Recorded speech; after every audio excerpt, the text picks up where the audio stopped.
نداء الحق صوت قد شجاني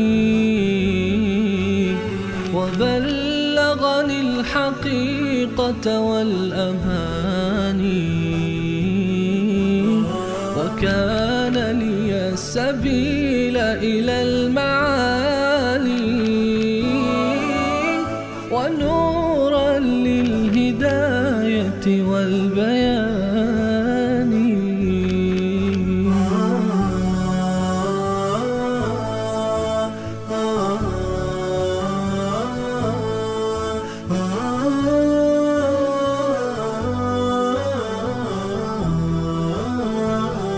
بسم الله الرحمن الرحیم. اللهم صل علی محمد و علی آل محمد کما صلیت علی ابراهیم و علی آل ابراهیم انک حمید مجید و بارک علی محمد و علی آل محمد کما بارکت علی ابراهیم و علی آل ابراهیم انک حمید مجید. عرض سلام دارم و ادب و احترام خدمت همه شما خوبان و سروران. امیدوارم هر کجا که هستید توفیقات روزافزون الله متعال قرین راهتان باد و هر روز و هر لحظه زندگیتان در عبادت الله متعال و تلاوت آیات کلام الله مجید و تدبر در معانی آن و عمل به دستوراتش زیباتر از روزهای و لحظات گذشته آن سپری گردد. الله رو سپاس از اینکه بار دیگر توفیق نهاد تا در خدمت شما خوبان و عزیزان باشیم با سوره دیگر از کلام الله مجید و شرح معانی آیات آن. سوره مبارکه صف 61مین سوره قرآن کریم که از سوره هایی است که در مدینه منوره نازل شده است. الله متعال در این سوره مبارکه درس های بسیار زیادی برای من و شما دارد. این سوره نامش مشخص هست، صف، اشاره داره به همون صفی که ما در فارسی هم استفاده میکنیم با همین تعبیر و همین معنا، وقتی که یک عده‌ای در پیش الله متعال صف میکشند و برابر و کنار هم می ایستند برای عبادت الله متعال. الله متعال در این سوره میفرماید: اعوذ بالله من الشیطان الرجیم بسم الله الرحمن الرحیم سبح لله ما فی السماوات و ما فی الارض و هو العزیز الحکیم و هو العزیز الحکیم.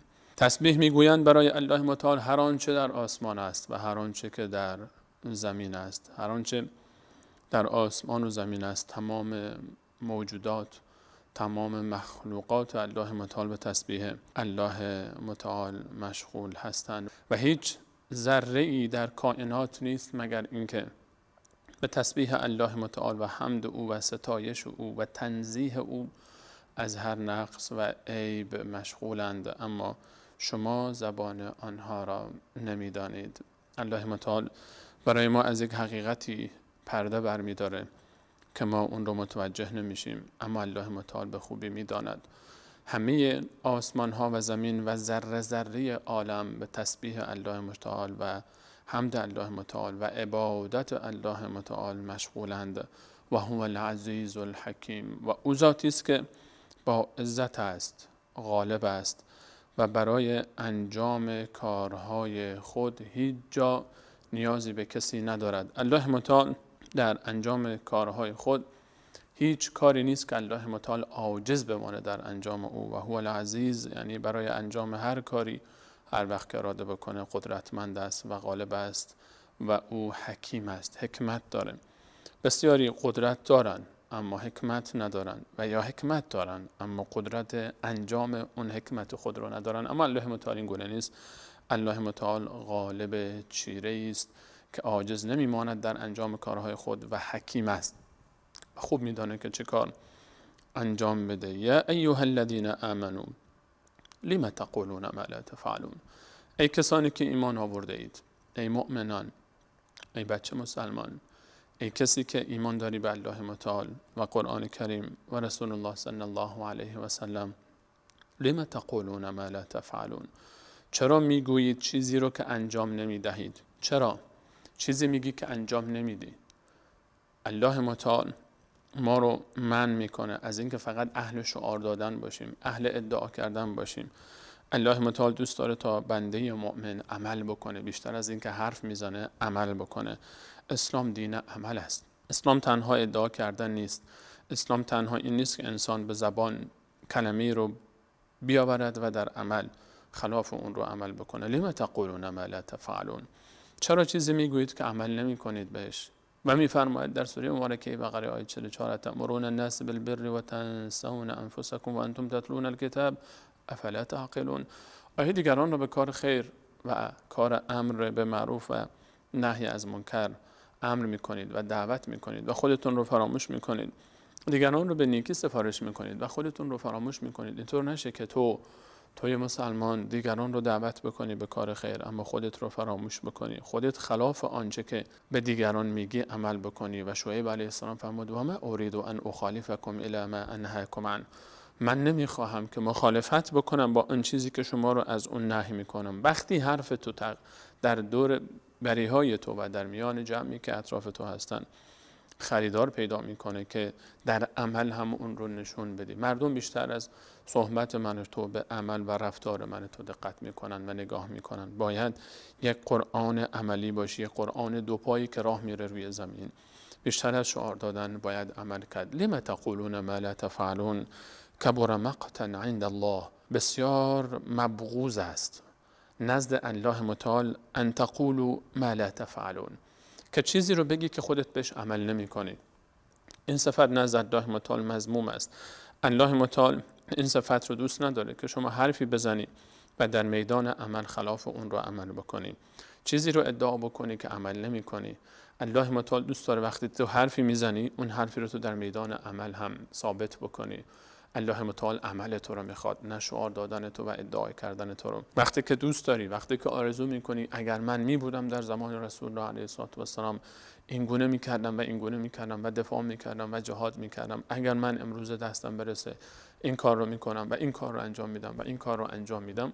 الله متعال میفرماید من شعار دادن رو خوشم نمیاد، این بسیار مبغوض است نزد الله تعالی که شعاری بدی که بهش عمل نکنی، بلکه الله متعال از تو عمل میخواد، عملی که حتی به قیمت جان تو تمام بشه، عملی که در او تو نشان بدی ایمان خودت رو به الله متعال با تک تک سلول های بدنت و تمام وجودت. اون لحظه ای که در مسیر جهاد قرار میگیری و سینه سپر میکنی در برابر دشمن تا دشمن جان تو رو از تو بگیره و به پیش الله متعال تقدیم بکنی جان خودت رو. ان الله يحب الذين يقاتلون في سبيله صفا كأنهم بنيان مرصوص. الله متعال دوست دارد. ان الله يحب الذين، الله متعال اینها رو دوست داره. الله متعال اینها محبوبان الله متعال هستند. کی؟ چه کسانی رو الله متعال دوست داره؟ مالک الملک ذو الجلال والاکرام، اون ذاتی که عظیم است، دوست داره بنده‌ای رو، یک مخلوقی رو دوست داره. اگر میخوای از جمله محبوبان الله متعال بشی ادامه آیه رو گوش کن. الذين يقاتلون في سبيله صفا، کسانی که در مسیر الله متعال و در راه الله متعال می جنگند، با سلاح جان خود رو به کف گرفتن و مال خود رو در میدان گذاشتن، با خانه و خانواده رو ترک کردن و شهر و دیار رو پشت سر گذاشتن و تمام آنچه که دل بستند رو به الله سپرده اند و عزیزترین شیء زندگیشان که وجودشان است رو به کف گرفتن برای شیئی عزیزتر از آن ایمان به الله متعال، رضایت الله متعال، و در میدان جهاد صف کشیده اند کنار هم که انهم بنیان مرصوص، گویی که اینها یک بنایی در هم پیچیده و مستحکم هستند، بنایی فشرده، دیواری سربی، اینها دیواری از فولاد و آهن، گویی که اینها چنان کنار هم صف ایستادن و محکم به هم چسبیدن که گویی که اصلا دیواری سربی است، دیواری که از سرب و یک ذره خلل در وجود نداره و مستحکم کنار هم ایستادن. اتحاد رمز موفقیت است. اتحاد. الله متعال اینجا به من و شما یادآوری میکنه که موفقیت شما در یک دستی شماست و در اتحاد شماست. بنیان و مرصوص، صفی که به مانند بنیان مرصوص است، کنار هم بایستید و به هم بچسبانید بازوهای خودتون رو و قلبهای خود رو به هم نزدیک بکنید و در دل نسبت به یکدیگر چیزی نداشته باشید ای مؤمنان تا پیروز بشید. الله متعال موقع شما رو دوست دارد. الله متعال موقع شما رو نصرت خواهد کرد. کسانی که در راه الله متعال جهاد میکنند، جهادی که با اتحاد است. اتحاد رمز موفقیت جهاد است و یک دستی و یک پارچگی. اگر در غیر این صورت باشه، اگر اتحاد نباشه، اگر یک دستگی نباشه، اگر یک پارچگی نباشه، در صف جهاد، در عبادتها، در همپیمانی های مسلمان ها با هم دیگه اون موقع شکست به وجود خواهد آمد. اون موقع شما ذلت به سراغ شما خواهد آمد، ولو اینکه پیامبری به مانند موسی علیه السلام هم همراه شما باشد. و اذ قال موسی لقومه یا قوم لم تؤذوننی وقد تعلمون انی رسول الله الیکم. و بیاد آورید آن لحظه‌ای که موسی علیه السلام به قوم خود گفت ای قوم من، چرا منو اذیت می‌کنید و به خوبی می‌دانید در حالی که من رسول الله و فرستاده الله متعال و پیام رسان الله متعال به سمت شما هستم.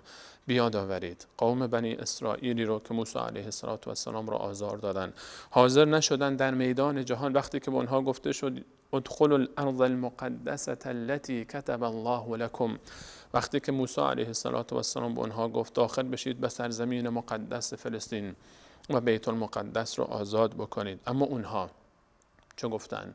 اونها ترسیدن، حاضر نشدن که در میدان جهاد جان رو به کف بگذارن، یک دست به مانند صفی، به مانند دیواری سربی در کنار پیامبرشون، در پشت سر پیامبرشون حاضر بشن و در میدان جهاد داخل بشن و گفتن اذهب انت و ربک فقاتلا انا هاهنا قاعدون. گفتن ای موسی تو و خدای تو برید بجنگید و ما اینجا نشسته ایم و کاری به کار شما نداریم. شما مانند موسی علیه السلام نشید و به مانند یاران موسی علیه السلام موسی علیه السلام رو ترک نکنید. به مانند اون کسانی که از بنی اسرائیل به پیامبرشون ظلم کردن به مانند اونها نباشید. موسی علیه السلام رو تنها نگذارید، پیامبرتون رو تنها نگذارید، دین و باور و ایمانتون رو به کف بگذارید و پشت سر نگاه نکنید و برید و بگید که ما داخل نمیشیم و ما میترسیم. مواظب باشید که به مانند یاران موسی علیه السلام نشید که اگر این گونه شدید فلما زاغوا ازاغ الله قلوبهم، وقتی که آنها منحرف شدند، از مسیر خارج شدند و موسی علیه السلام رو تنها گذاشتن، الله متعال هم قلبهای اونها رو، الله متعال هم دلهای اونها رو منحرف کرد. این گونه بود که به رستگاری نرسیدن. 40 سال تمام یتیهون فی الارض، سرگردان در وادی سینا میچرخیدن و به مقصد نرسیدن و اونها به خاطر اینکه موسی علیه السلام رو تنها گذاشتن این بلا سر اونها آمد. این گونه نشه که شما هم به مانند اصحاب موسی علیه السلام بشید که اگر قلبهای شما منحرف شد در به در میشید. این به خاطر آن بود که اونها از مسیر اطاعت از پیامبرشون منحرف شدن. والله لا یهدی القوم الفاسقین، و الله متعال قوم فاسق رو هدایت نخواهد کرد، اونها رو به حق رهنمون نخواهد ساخت. حکایت بنی اسرائیل حکایت عجیبی است. حکایت گمراهی و ضلالت بنی اسرائیل ادامه داشت. بعد از موسی علیه السلام پیامبر دیگری آمد، عیسی علیه السلام. اونها عیسی علیه السلام رو هم این گونه آزار دادن. و اذ قال عیسی ابن مریم یا بنی اسرائیل، آن لحظه ای رو به خاطر بیاورید که عیسی پسر مریم به قوم خود گفت ای بنی اسرائیل، ای فرزندان یعقوب علیه السلام، انی رسول الله الیکم، من فرستاده الله متعال به سمت شما هستم، مصدقا لما بین یدی من التوراه، و تأیید میکنم آنچه رو که قبل از من آمده، پیش من بوده است از تورات، پیش از من و قبل از من آمده از تورات. من تورات رو کاملا تایید میکنم، آنچه که موسی علیه السلام در تورات آورده بود و چیز جدیدی و آیین جدیدی نیاوردم، تکمله آن کاری رو که موسی علیه السلام انجام داد دارم انجام میدم و بعد از من هم این مسیر ادامه خواهد داشت. و مبشرم به رسول، و من شما رو بشارت میدم به بعد از خود به رسولی، به پیام رسانی، به پیامبر عظیمی که بعد از من خواهد آمد. یأتی من بعدی، بعد از من خواهد آمد، اسمه احمد، نام نازنین آن پیامبر احمد است. در آسمان ها احمد نامیده می شود و در زمین محمد صلی الله علیه و سلم نام دارد. رسول الله علیه السلام رو عیسی علیه السلام در تورات، در انجیل و موسی علیه السلام در تورات بشارت داده بودند. رسول الله علیه السلام رو انبیای الهی قبل از ایشان بشارت دادن. نام رسول الله علیه السلام بر زبان عیسی علیه السلام جاری شده است و عیسی علیه السلام بشارت داد که پیامبری بعد از من خواهد آمد که نام او احمد است. فلما جاءهم، اما وقتی که پیامبر اکرم علیه السلام مبعوث شد و در بین همین بنی اسرائیلی که منتظر بودند که پیامبر آخر الزمان از بین اونها مبعوث بشه و از بین اونها باشه و یهودیانی به مدینه منوره هجرت کردند، فقط به این خاطر که پیامبر آخر الزمان از اونها باشه. اما فلما جاءهم بالبینات، اما وقتی که محمد صلی الله علیه و سلم، وقتی که آن پیامبری که انبیای الهی به او بشارت داده بودند و آمد با دلایلی واضح و آشکار و روشن، قالوا هذا سحر مبین، و گفتن این سحر آشکاری است. قرآن رو سحر نامیدن، رسالت رسول الله علیه السلام رو سحر نامیدن، دعوت رسول الله علیه السلام رو سحر نامیدن و خودشون رو ساحر. و این ظالمان این گونه تهمت بستن به الله متعال و افترا زدند در رسالت پیامبرش وقتی که انکار کردن رسالت رسول الله علیه السلام رو. و من اظلم، و کیست ظالمتر، ممن افترا علی الله الکذب، از اون کسی که افترا می‌بندد به الله متعال و تهمت ناروا نسبت می‌دهد به دروغ، و هو یدعى الی الاسلام، در حالی که اون شخص دعوت می‌شود به سمت اسلام و توحید و وحدانیت و یگانگی. این انسان ظالم به جای این که این دعوت رو قبول بکنه، برای الله متعال شریکانی قرار میدهد، برای الله متعال انداد قرار میدهد، مسیر توحید رو منحرف میکنه و به شرک مبتلا میشه و رسالت خیر المرسلین خاتم الانبیا علیه السلام رو نمیپذیره. کی ظالمتر از این انسان؟ ظالمتر از این انسان کسی هست، کسی که حق رو میداند، کسی که حق رو میشنوه و قبول نمیکنه. و من اظلم ممن افترا علی الله الكذب و هو یدعى الی الاسلام والله لا یهدی القوم الظالمین. الله متعال رهنمون نخواهد ساخت قوم ظالم رو به حق و حقیقت. الله متعال اینها رو هدایت نخواهد کرد. اینها اهل شرکن، ان شرک لظلم عظیم، شرک ظلم بسیار عظیمی است. مشرکین ظالمن، الله متعال اینها رو هدایت نخواهد کرد. یریدون لیطفئوا نور الله بافواههم، اینها به زعم باطل خود میخواهند که نور الله متعال، نور توحید رو، نور قرآن و رسالت رسول الله علیه السلام رو با دهان خودشون، با زبان خودشون خاموش بکنن. حکایت اینها به مانند حکایت کسی است که با زبان خودش و با پف دهان خودش قصد داره تا نور خورشید رو خاموش بکنه. اون نور خورشید که یکی از مخلوقات الله متعال هست رو آیا کسی میتواند که با دهان خود خاموش بکنه؟ وقتی این امکان وجود نداره، هرگز کسی موفق نمیشه که نور خورشید رو با دهانش خاموش بکنه، چگونه نور الله متعال رو که نور آسمان ها و زمین است میتواند که خاموش بکنه؟ یریدون لیطفئوا نور الله بافواههم والله متم نوره، الله متعال تمام کننده نور خود است. ولو کره الکافرون، ولو اینکه کافران ناپسند بدانند و نپسندند از اینکه الله متعال دعوت توحیدی خود را به مقصد برساند، از اینکه الله متعال آنچه رو که اراده دارد محقق بسازد. هو الذی ارسل رسوله بالهدى، او الله متعال آن ذاتی است که رسول خود را با حق و حقیقت و هدایت فرستاده است.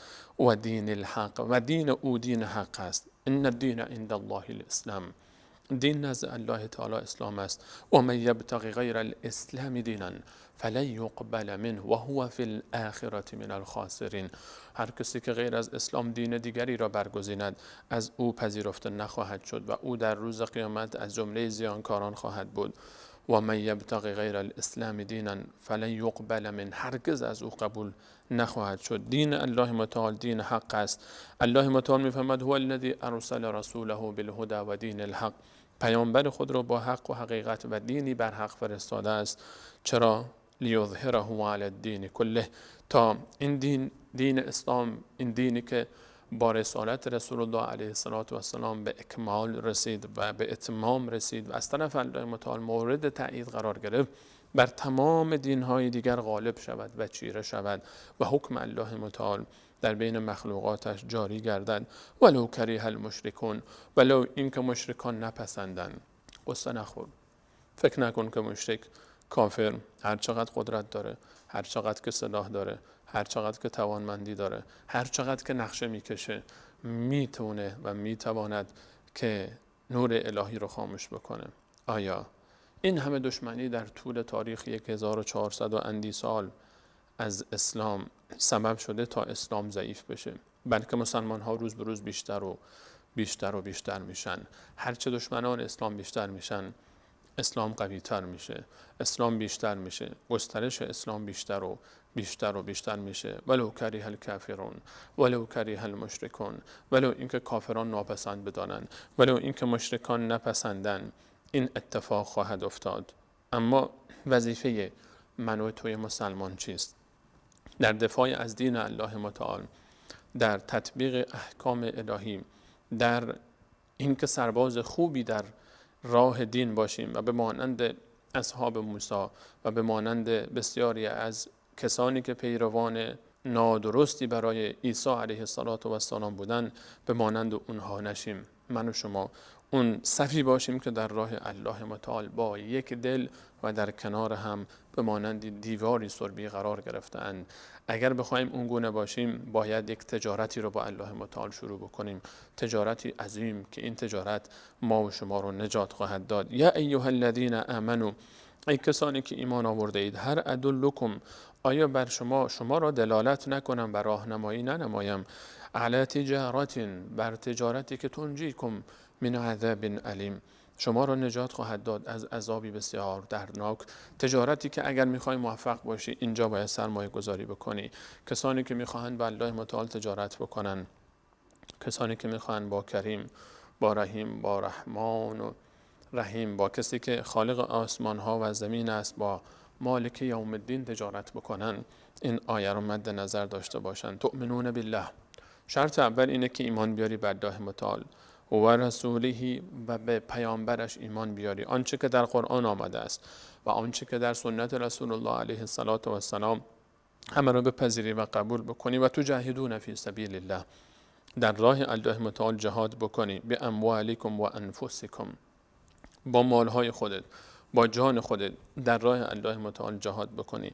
نترس از اینکه در مسیر الله متعال کشته بشی، نترس از اینکه در مسیر الله متعال به زندان بیفتی، نترس از اینکه به خاطر دعوت، به خاطر توحید، به خاطر دینت مجبور به هجرت بشی. انقدر مال دنیا در قلب تو رخنه نکنه که به خاطر مال دنیا الله متعال رو فراموش بکنی. همسر، فرزندان، خانواده و خویشاوندان، دوستان و آشنایان، شهر و دیار سبب نشه تا حکم الله متعال رو فراموش بکنی و نادیده بگیری، بعد همه تن بیای داخل بشی. حتی جانت رو و مالت رو باید در این راه فدا بکنی. ان الله اشتری من المؤمنین انفسهم و اموالهم، الله متعال میخرد از مؤمنان جانهای آنها و مالهای آنها رو. یقاتلون فی سبیل الله، کسانی که در راه الله متعال جهاد میکنن، میجنگن. فیقتلون و یقتلون، کشته میشوند و میکشند.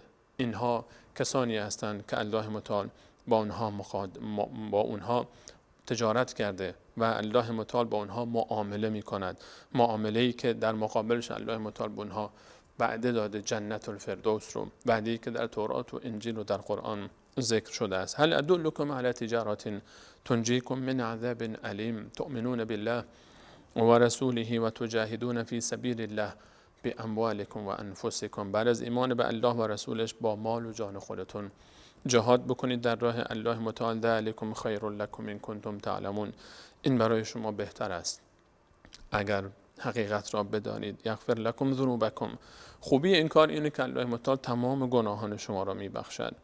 و یدخلکم جنات، و شما رو در مقابل آن نعمتهایی که از دنیا نادیده گرفتید و فراموش کردید، به خاطر اون خانه‌ای که رها کردید، به خاطر دوستان و آشنایانی که پشت سر گذاشتید، به خاطر لذت‌هایی که در این دنیا از دست شما رفت، الله متعال برای شما جبران میکنه. یدخلکم جنات، شما رو در باغ‌هایی در جنت داخل خواهد کرد. تجری من تحتها الانهار، که از فرودست کاخهای آن نهرها جاری است. در این باغ‌ها نهرهای عجیبی جاری است، نهرهای مختلف با طعم‌های مختلف، فضای غیر قابل تصور که هیچ غمی در آن نخواهد بود و هیچ حزنی و هیچ کمی و اندوهی و هیچ پایانی. و مساکن طیبة فی جنات عدن، و همچنین خانه‌های بسیار آراسته و خانه‌های بسیار زیبا و پاک و مناسب برای شما در جنت فردوس، در جنتی که جاودانه خواهید ماند و پایانی نخواهد داشت. چون مجاهد در این دنیا خانه و خانواده خود رو ترک کرده، بستر آرام خودش رو نادیده گرفته و رفته در کوه و دشت، در سرما و گرما بسترش شده خاک سرد و سنگهای کوهستان و پتوی او آسمان است و سرمای بیرون و یا گرمای سوزان. این انسان باید از طرف الله متعال مورد تقدیر قرار بگیره. برای او کاخهای در نظر گرفته شده در جنت الفردوسی که دیگر پایانی نیست. یکی از زیباترین وعده های الله متعال در جنت پایان ناپذیر بودن جنت است. جنتی که همیشگیه و دائمیه و حزنی در او نیست و غمی در او نیست و جدایی دیگر در او معنایی ندارد، پایانی نیست، بیماری نیست و از همه مهمتر مرگ نیست و مهمتر از همه اینها رضایت الله متعال رو خواهد داشت و ملاقات الله متعال. ذلک الفوز العظیم. این فوزی بسیار عظیم است، رستگاری عظیم و حقیقی این است. و اخرى تحبونها، غیر از این در این دنیا هم الله متعال آنچه که دوست دارید را به شما وعده میدهد. نصر من الله و فتح قریب و بشر المؤمنین، نصرتی از جانب الله متعال و پیروزی که نزدیک خواهد بود و بشارت‌هایی بعد از آن پیش روی شماست. اینها همه با جهاد در راه الله متعال، با تلاش در راه الله متعال و فداکاری در راه الله متعال حاصل خواهد شد. نصر من الله و فتح قریب، فتحی که نزدیک است. اگر همدل شدید، اگر شما به مانند بنیان مرصوص در راه الله متعال به جهاد پرداختید، همه شما در یک صف کنار هم دوش به دوش هم با یک قلب واحد در مسیر الله متعال به جهاد پرداختید، اون موقع موفق خواهید شد. الله متعال شما رو دوست داره و نصرت خواهد کرد و به شما فتح قریبی رو وعده داده است و نصرت میکنه شما رو و پیروزی نصیب شما خواهد شد و بشارتی که بعد از آن به سراغ شما خواهد آمد. یا ایها الذین آمنوا کونوا انصار الله، ای کسانی که ایمان آورده اید نصرت کنید الله متعال رو، یاوران خوبی برای دین الله متعال، برای رسالت نبی الله متعال باشید، برای سنت رسول الله علیه السلام باشید.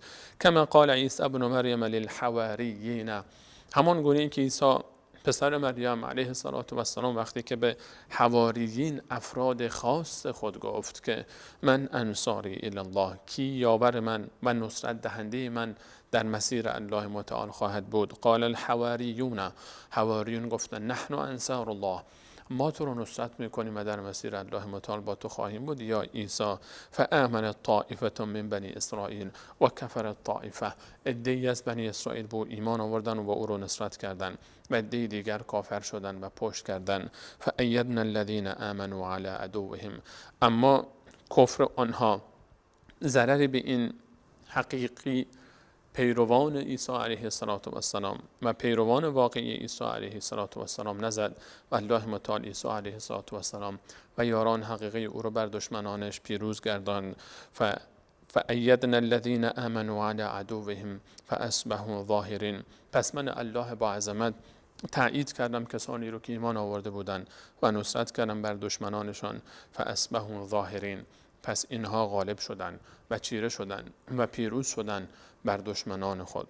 خلاصه صحبت این است که الله متعال من و شما میفرماید مرد عمل باشید و فقط شعار ندید و در میدان واقعا با جان و مال خودتون داخل بشید، مردانه به میدان بیایید، با یک دل واحد در کنار هم در یک صف به مانند بنیان مرصوص، دیواری سربی همه بیایید و در راه دین الله متعال، تجارتی که شما را نجات میدهد فراموش نکنید و در راه الله متعال قدم بگذارید و مردانه جان خود را به کف بگذارید و برای الله متعال تلاش کنید که برای شما الله متعال خنکای چشمی آماده کرده است، نصرتی آماده کرده است، فتحی نزدیک و بشارتی عظیم که جنت است در انتظار شماست. بشتابید به سوی این عبادت ها. لما تقولون ما لا تفعلون، نباشه شعار بدید و عمل نکنید، مرد عمل باشید نه مرد شعار دادن. از اینکه تا این لحظه برنامه خودتون یاری کردید همه شما عزیزان رو نهایت سپاس و تشکر رو دارم. بعد تا برنامه بعد به الله متعال میسپارم. الله یار و نگهدار شما.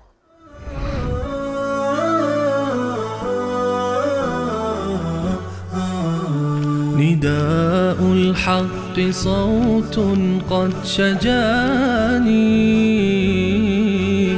وبلغني الحقيقة والأماني وكان لي السبيل إلى المعاد